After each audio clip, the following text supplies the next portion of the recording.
Assalamualaikum warahmatullahi wabarakatuh. Perkenalkan, nama saya Fira Zulfa. Di sini saya akan mempresentasikan tentang tinjauan psikologi tentang belajar.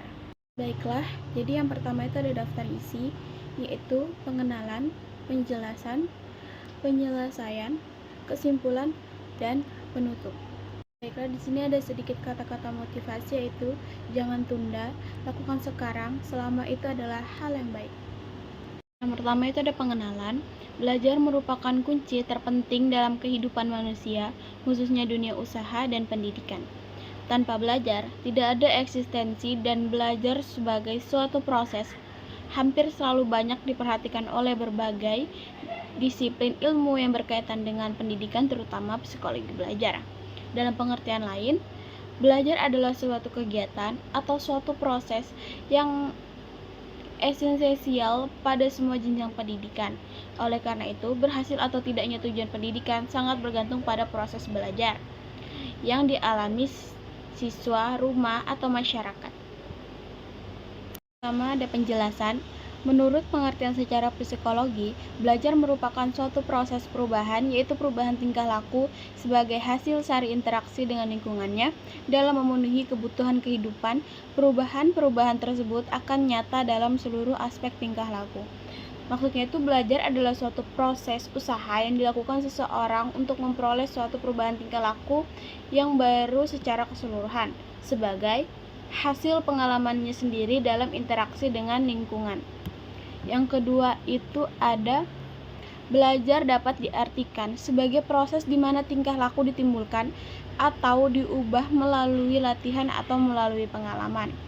Jadi belajar itu tidak hanya harus di sekolah, tapi juga bisa dari konsep di atas jelas bahwa belajar bukanlah sekedar pengalaman, melainkan belajar adalah proses belajar, bukan proses kematangan atau maturation, tetapi adalah hasil melalui kegiatan atau aktivitas belajar untuk memodifikasi.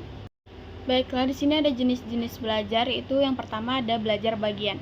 Belajar bagian dilakukan oleh seseorang bila ia dihadapkan pada materi belajar yang bersifat luas atau ekstensif, misalnya mempelajari sajak ataupun gerak-gerakan motoris seperti bermain silat. Yang kedua itu ada belajar dengan wawasan. Gagasan ini merupakan proses mereorganisasikan pola-pola tingkah laku yang telah terbentuk menjadi suatu tingkah laku yang ada hubungannya dengan penyelesaian suatu persoalan.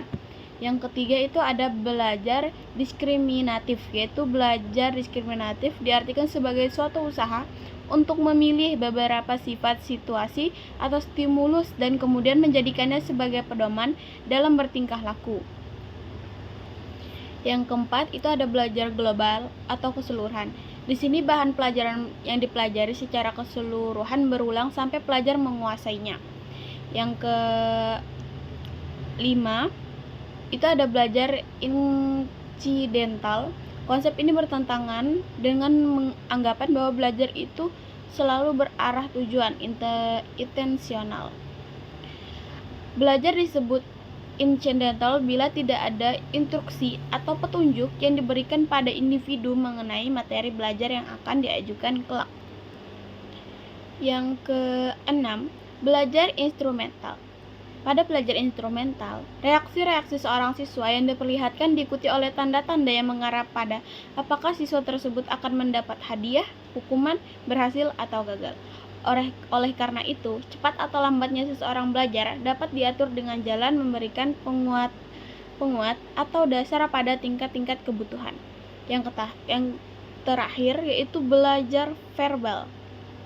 Adalah belajar mengenai materi verbal dengan melalui latihan dan ingatan. Dasar dari belajar verbal diperlihatkan dalam bentuk eksperimen klasik dari Ebbinghaus. Selanjutnya ada teori-teori belajar. Beberapa ahli psikologi mengadakan penelitian eksperimental tentang teori-teori belajar. Walaupun pada waktu itu para ahli menggunakan binatang sebagai objek penelitiannya. Penggunaan binatang sebagai objek penelitian didasarkan pada pemikiran bahwa apabila binatang yang kecerdasannya dianggap rendah dapat melakukan eksperimen teori belajar, maka sudah dapat dipastikan bahwa eksperimen pun dapat berlaku, bahkan dapat lebih berhasil pada manusia, karena manusia lebih cerdas daripada binatang. Di sini juga ada beberapa teori belajar yang menjadi 4 kelompok, yaitu pertama ada teori belajar behavioristik. Pandangan tentang belajar menurut aliran tingkah laku tidak lain adalah perubahan dalam tingkah laku sebagai akibat dari interaksi antara stimulus dan respons.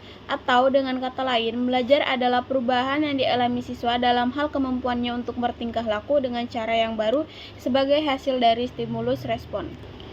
Yang kedua, ada teori belajar kognitif. Merupakan suatu teori yang lebih mementingkan proses belajar daripada hasil belajar itu sendiri. Bagi penganut aliran ini, belajar tidak sekedar melibatkan hubungan antara stimulus dan respon, namun lebih dari itu, belajar melibatkan proses berpikir yang sangat kompleks. Teori ini sangat erat yang berhubungan dengan teori sibernetik. Yang ketiga ada psikologi belajar humanistik, tertuju bagaimana anak dapat berkembang, sebagaimana adanya anak berkembang sesuai dengan kemampuan individualnya. Dalam belajar, mereka dibimbing dan diarahkan oleh maksud-maksud pribadi anak yang dihubungkan kepada pengalaman-pengalaman mereka sebelumnya. Menurut para pendidik, aliran humanistik, penyusun dan pengajian materi pelajaran harus disesuaikan dengan perasaan dan perhatian siswa. Terakhir ada teori belajar sibernetik, merupakan perkembangan dari teori belajar kognitif yang menekankan peristiwa belajar sebagai proses internal yang tidak dapat diamati secara langsung dan terjadinya perubahan kemampuan yang terikat pada situasi tertentu. Baiklah, kesimpulannya, belajar adalah suatu proses usaha yang dilakukan seseorang untuk memperoleh suatu perubahan tingkah laku yang baru secara keseluruhan, sebagai hasil pengalamannya sendiri dalam interaksi dengan lingkungannya.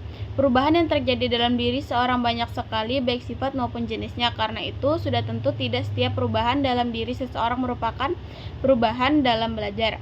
Jenis-jenis belajar, yaitu ada belajar sebagian, belajar global, belajar verbal, belajar instrumental. Baru ada teori-teori belajar, yaitu behavioristik, kognitif, dan humanistik, dan sibernetik. Sebelum saya menutup, izinkan saya membaca, kehidupan yang baik adalah sebuah proses, bukan suatu keadaan yang ada dengan sendirinya. Kehidupan adalah arah, bukan tujuan. Sekian dari saya, terima kasih. Wassalamualaikum warahmatullahi wabarakatuh.